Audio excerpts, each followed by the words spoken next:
श्री महाप्रज्ञ गुरवे नमः।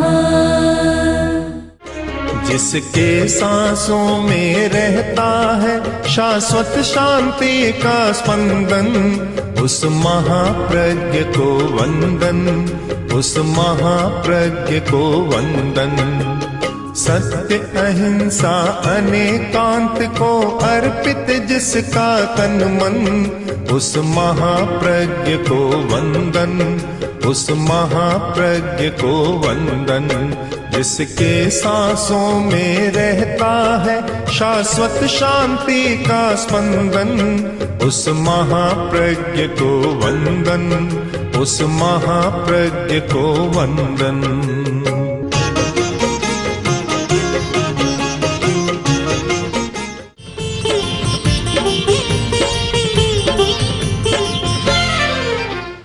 इस विश्व में जितना काम हो रहा है वह बल के द्वारा हो रहा है। बल के बिना, शक्ति के बिना कोई भी काम नहीं होता। इसीलिए कहा गया कि निर्वीर्य किं करिष्यति। जो निर्वीर्य है, बल रहित है, वह क्या करेगा।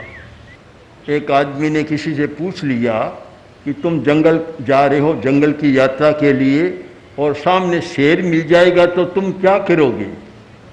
आदमी ने उत्तर दिया, फिर मैं क्या करूँगा, जो करना वही करेगा, बस मैं क्या करूँगा, फिर वही करेगा। तो जहाँ मनोबल नहीं होता वहाँ शक्ति काम नहीं देती।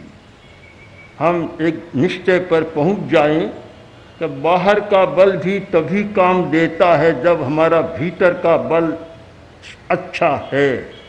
और भीतर के 3 प्रकार के बल हैं, शरीर बल, वाग बल और मनोबल। एक शरीर का बल, एक वाणी का बल, बड़ी शक्ति है वाणी भी, एक शब्द में सारे दृश्य को बदल देती है। और एक है मनोबल, मन का बल। अब मन का बल अधिक प्रखर है। जब तक मनोबल ठीक रहता है शरीर भी काम देता है। मनोबल कम होता है और कहता है मेरी तो सारी शक्ति चली गई, घुटने टिक गए, बस मैं कुछ नहीं कर सकता।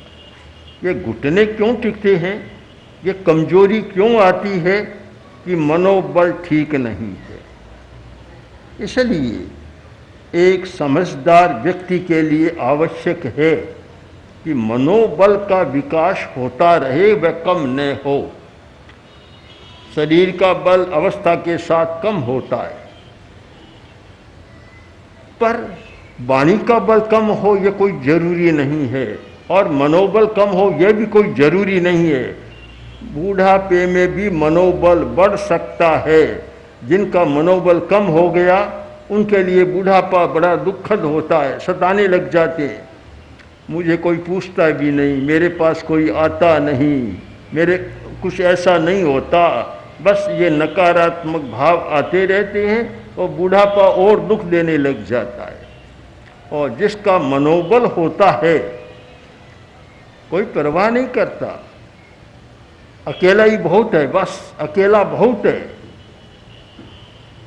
एको हम असहायोयम असहायोहम कृशोहम अपरिच्छदे स्वप्ने पेवम विधा चिंता मृगेन्द्रस्य न जायते। सिंह कभी नहीं सोचता मैं अकेला हूँ, असहाय हूँ, कोई मेरी सहायता करने वाला नहीं है। कृशोहम, शेर का शरीर पतला होता है, पीछे का भाग तो बहुत कृश होता है। और अपरिच्छदे, मेरा कोई परिवार नहीं है। यह ऐसी चिंता एक सिंह को, जो अपने बल के लिए, पराक्रम के लिए प्रसिद्ध होता है, सपने में भी ऐसी चिंता नहीं होती। चिंता का कभी सपना भी नहीं आता, कभी सोचता नहीं है। उसका कारण है शरीर का बल, और साथ में मनोबल भी है, पराक्रम भी बहुत है, मनोबल भी बहुत होता है उसका। हम चिंतन करें, सुख से जीना है, चाहे बचपन हो, चाहे यौवन हो और चाहे बूढ़ापा हो। अगर सुख से जीना है, शांति से जीना है, तो मनोबल पर ध्यान देना बहुत जरूरी है। हमें विचार करना होगा कि मनोबल कम क्यों होता है। इस पर भी ध्यान दें कि मनोबल कम होने के कारण क्या हैं। अगर कारण की खोज करें, अनेक कारण है, पर मैं जिस कारण को सबसे ज़्यादा महत्व देता हूँ वह कारण है अपना मान लेना। अपना मान लेना, बहुत सूक्ष्मता से इस पर हमें विचार करना होगा।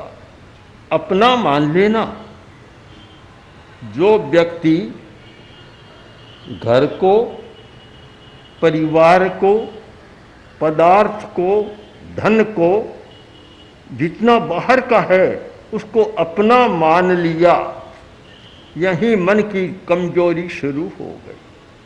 मन को दुर्बल बनाने का सबसे बड़ा तंत्र है ये अपना मान लेना। जो व्यक्ति ये मानता है एको हम, एकत्व अनुप्रेक्षा, मैं अकेला हूँ, अकेला आया हूँ, अकेला जाऊँगा, और ये सारे संबंध एक बीच के संबंध है, बीच का रास्ता पड़ाव है, बीच का पड़ाव। जैसे गाड़ी जाती है, रेलगाड़ी, स्टेशन पर सैकड़ों लोग इकट्ठे हो जाते हैं। वायुयान पर जाना है, वहाँ भी सैकड़ों लोग इकट्ठे हो जाते हैं। रेल बसेरे में भी सैकड़ों लोग इकट्ठे हो जाते हैं, किंतु जैसे ही गाड़ी छूटी और सब अपने अपने चले जाएंगे। स्टेशन में उतरना, अपने अपने चले जाएंगे। सुबह हुआ, सब अपने अपने चले जाएंगे। अगर ये धारणा रहती है तो परिस्थिति आने पर भी हमारा मनोबल कम नहीं होता। और जब अपना मान लिया, घर में चोरी हो गई, धन चला गया, मनोबल टूट गया। या इनकम टैक्स के अधिकारी आए, रेड डाली और कुछ ले गए, बही खाते ले गए, मनोबल टूट गया। घर का कोई व्यक्ति चला गया और मनोबल टूट गया। मकान बनाया बहुत बढ़िया, भूकंप आया, मकान ढह गया, साथ साथ मनोबल भी ढह गया एकदम सारा। क्यों गया मनोबल, क्यों कमजोर बना? कि हमने पर को अपना मान लिया था। जो पराई वस्तु थी उसको अपना मान लिया। इतना मानते कि मेरे काम के लिए है, तब तो ठीक था। कभी काम के लिए है, हो भी सकता है, नहीं भी हो सकता, तब तक तो ठीक था। पर अपना ही मान लिया, अभिन्न मान लिया, तो फिर दुख होना है। दुख हुआ और मनोबल कमजोर हो जाएगा। दुख के साथ मनोबल का बहुत संबंध है। जैसे जैसे आदमी को दुख का अनुभव होता है, वैसे वैसे मनोबल कमजोर होता चला जाता है। उसके साथ बहुत गहरा संबंध है। दुख न आए तब तक तो ठीक है, दुख आया, हमने देखा बड़े बड़े लोग कहलाते थे, दुख की स्थितियां आई, दुख की घड़ियां आई और प्रतिकूल परिस्थिति आई, मनोबल भी काफूर हो गया। कारण क्या? हमारा मिथ्या दर्शन, मिथ्या अवधारणा और यह मिथ्या रॉन्ग कंसेप्ट, हमने गलत धारणा बना ली। सत्य को साथ नहीं चले हम मिथ्या के साथ चले। अगर सत्य के साथ चले तो फिर मनोबल कमजोर नहीं होगा। ठीक है, सच्चाई है, दुनिया का नियम है। जो नियम को जानता है उसका मनोबल कमजोर नहीं होता। दुनिया का नियम है सारा। हम सत्य को स्वीकार करें, किंतु आदमी बार बार सत्य को झुठलाने का प्रयत्न करता है और मनोबल कमजोर हो जाता है। एकत्व, ये मनोबल का बड़ा साधन है। नमी राजर्षि विदेह, इतने बड़े राजा और तत्वज्ञानी, शरीर में दाह ज्वर पैदा हो गया। दाग है ज्वर, ऐसी बुखार जो शरीर में जलन लग जाती है, जैसे आग की तरह जलन लगती है। भयंकर दाग है ज्वर हुआ। चिकित्सक बुलाए गए, उपचार सुझाया गया कि चंदन घिसकर उसका लेप किया जाए। महारानियां बैठी और चंदन को घिसना शुरू किया। चंदन घिसा जा रहा था। अब दाग ज्वर इतना प्रबल था कि वह चूड़ियों की आवाज़ भी उनके लिए असह्य हो रही थी, शायद नहीं हो रहा था। महाराज ने कहा कि आवाज़ कहाँ से आ रही है, ये कोलाहल कहाँ से हो रहा है। कभी कभी ऐसा होता है कि कोलाहल भी सुनाई नहीं देता और कभी कभी मंद आवाज़ भी कोलाहल बन जाता है। अलग अलग मन की परिस्थितियाँ होती है। ये कोलाहल कहाँ हो रहा है, ये आवाज़ क्यों आ रही है, बड़ी अप्रिय लग रही है कानों को।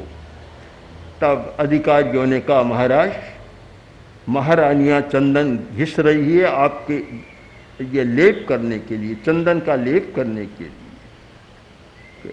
कुछ भी हो बंद करो इसको, मुझे अच्छा नहीं लग रहा है, बंद करो। अधिकारी गए, महारानियों से कहा आप ऐसा करें कि चंदन तो घिसना है पर और चूड़ियाँ उतार दे, केवल एक चूड़ी ही रखें और सब उतार दे। सब उतार दी, आवाज़ बंद हो गई। महाराज ने कहा क्या चंदन घिसना बंद कर दिया? कि नहीं महाराज, घिसा जा रहा है। तो आवाज़ तो नहीं आ रही है, आवाज़ नहीं आ रही है। तब अधिकारी बोले, महाराज, महारानियों ने बड़ी समझदारी से काम किया है और चूड़ियाँ निकाल दी, केवल एक चूड़ी सुहाग चिन्ह के रूप में रखी है। अब एक है तो आवाज़ नहीं आती है, आवाज़ तो तब आएगी कि ज़्यादा दो हो, ज़्यादा हो तब। बस ये बात सुनी और दाग ज्वर बदल गया। कभी कभी ये बुखार दाग आते हैं, रोग आते हैं, वे भी एक नया संबोध लेकर आते हैं। और एकदम बदल गया और बोले, नमी एकाकी भलो, दोय मिला दुख हो। बस अकेला होना अच्छा है, जहाँ दो मिले और वहाँ दुख पैदा हो गया, और जहाँ दुख हुआ वहाँ मनोबल घट गया। ऐसा लगता है कि दाग ज्वर भी शांत हो गया। धारणा के साथ साथ इतना मनोबल बढ़ा कि दाग ज्वर शांत हो गया। और नमी राजर्षि खड़े हो गए और बोले, बस मैं तो अब एकत्व की साधना के लिए जाना चाहता हूँ, ये राज्य को छोड़ रहा हूँ।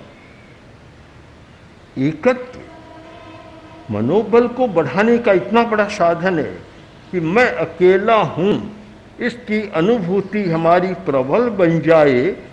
मनोबल को कोई खंडित नहीं कर सकता। मनोबल को खंडित तब करते हैं कि मैंने दूसरे को मान लिया, धन को अपना माना, धन चला गया, मनोबल भी चला गया साथ साथ में। किसी व्यक्ति को अपना माना, मित्र माना, उसने धोखा दे दिया, साथ साथ में मनोबल भी चला गया। किसी भवन को माना और किसी ने अधिकार कर लिया, झूठा ही केस कर दिया कोर्ट में कि मकान इसका नहीं मेरा है, मनोबल भी टूट गया साथ साथ में। जितने आप संयोग देखें, संबंध देखें और उन पर विचार करें कि जहाँ जो संबंध हुआ है पदार्थ के साथ, संयोग हुआ है, संबंध हुआ है, और वहाँ एक समस्या भी पैदा हुई है। विवाह हुआ और 3 महीना भी नहीं बीता, हमारे पास आया कि अब तलाक की तैयारी कर रहा। कहते हैं अभी तो वह सूखा ही नहीं है, टीका भी नहीं सूखा है, और पहले भी तलाक की तैयारी। कि आपस में मेल नहीं हो रहा है, मेल नहीं है दोनों का, तो पहले बेमेल का मेल किया ही क्यों? हाँ, बेमेल का मेल किया ही क्यों पहले? ये तो पहले सोचने का होता है। संबंध करते समय जो चिंतन किया जाता है वह यथार्थ का चिंतन नहीं होता, यथार्थ नहीं होता। या तो देखा जाता है कि धन बहुत मिलेगा, बस बेमेल की कोई परवाह नहीं, चाहे 1 8 का और 1 60 का हो, कोई चिंता की बात नहीं, धन बहुत मिलेगा। या देखते हैं कि रंग रूप कैसा है, भीतर में तो चाहे चूल्हा ही जलता हो, बाहर से चमड़ी अच्छी लग रही हो, भीतर में दावा नली सुलग रहा हो। जब ये सारा संबंधों का एक मानदंड होता है और फिर संबंध टूटते हैं और साथ में कहते हैं हमारा तो मनोबल टूट गया, ऐसी स्थितियां घर में हो गई, मनोबल टूट गया। मनोबल टूटा, तुमने मनोबल को बढ़ाने का रास्ता भी नहीं चुना कि मनोबल कैसे रह सकता है। अगर यह संबंधों की दुनिया है और संबंधों की दुनिया में संबंधों पर सही दृष्टिकोण नहीं होता और संबंधों के साथ हमारा सत्य का योग नहीं होता, तो वह मनोबल टूटने का खतरा हमेशा बना ही रहता है। इस पर हम विचार करें कि मनोबल को बढ़ाना है या है उसको बनाए रखना है, तो हमें सत्य की खोज करना जरूरी है। हर आदमी कोई सत्य की खोज नहीं कर सकता, हर आदमी कोई वैज्ञानिक नहीं होता, हर आदमी के पास वैज्ञानिक दृष्टि भी नहीं होती, किंतु जिन सत्य के खोजियों ने सत्य को खोजा और अपने अनुभव हमारे सामने रखे, उनकी अनुभव वाणी का भी हमें जीवन में उपयोग करना है। सुनना किस लिए है? ये कोई रूढ़ी नहीं बननी चाहिए कि बखान सुनना है, प्रवचन सुनना है। सुनना इसलिए कि ऐसी अनुभव की वाणी कोई हमारे सामने आए जिससे हमारे दुख कम हो, अशांति कम हो, तनाव कम हो, समस्याएं सुलझ सके और हमें कोई नया पथ दर्शन मिल सके। कुछ वाणियाँ ऐसी होती है एकदम बदल देती है, एकदम सारा चिंतन बदल जाता है। अब नमी राजर्षि के सामने एक ही बात आई कि चूड़ी अकेली है, आवाज़ नहीं हो रही है। इस वाणी से भी उन्होंने इतना बड़ा सत्य खोज लिया कि बस दो होना ही दुख है और मैं अब एकत्व की साधना करूँगा। रूस में एक बड़े साधक हुए गुरजिएव, वे एकत्व साधना के बड़े महत्वपूर्ण व्यक्ति थे। उन्होंने बड़े प्रयोग किए। वे 5-10 लोगों को एक कमरे में बंद कर देते, 3 महीना तक बाहर नहीं जाने देते और केवल उनकी साधना कि मैं अकेला हूँ, बस इसी का अनुभव करो, कोई दूसरा नहीं है, मैं अकेला हूँ।